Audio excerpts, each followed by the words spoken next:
qui avait côtoyé Jacques Chirac. Alors, est-ce que Jacques Chirac a été versatile en matière politique et sociale? On a connu ses années libérales, on a connu son slogan de la fracture sociale, mais aussi les grèves de 95.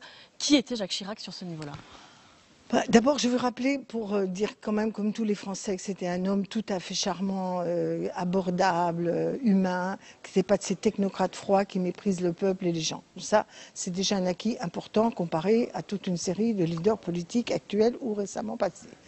Néanmoins, quand on fait le bilan de sa politique, il était quand même globalement un accompagnateur de la mondialisation libérale. Et moi, je lui en veux pas mal sur la question européenne, parce que il est... Vous qui avez été député européen. Parce que je vous rappelle que le fameux traité de Maastricht supposait qu'avant le passage à l'euro, maintenant ça commence à faire, mais Jacques Chirac c'était quand même hier, il fallait rediscuter du cadre macroéconomique qui allait se développer pour l'euro, après l'euro. Et là, François Mitterrand et la France avaient toujours plaidé pour qu'on ait un gouvernement économique et qu'on n'aille pas graver dans le marbre l'austérité qui étaient les critères de Maastricht, qui étaient des critères pour converger.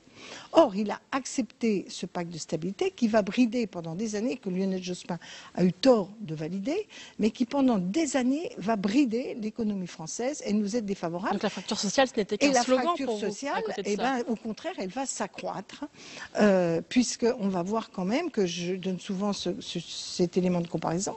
En 1995, quand Jacques Chirac devient président de la République, la France est au 2e, 3e ou 4e rang, selon les critères, de l'indice de développement humain dans le monde.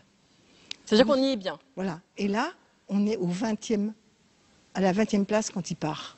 C'est-à-dire que tous ces rouleaux compresseurs libéraux qui a fracturé et qui a très fortement affaibli la France, il l'a non seulement accompagné, mais validé. Et même quand il y avait des alertes, il n'a pas cherché à écouter ce que disait le peuple. Alors pourquoi on dit que c'était un pragmatique, mais un pragmatique qui accompagnait la tendance de la mondialisation, qui ne cherchait pas à lutter contre les inégalités, c'est ça que vous voulez dire ? Comme je vous dis, oui, le pragmatisme, c'est on ne peut pas faire autrement. En plus, son camp, les élites du pays avaient pour une large part basculé vers le libéralisme et avaient déjà rompu avec le gaullisme.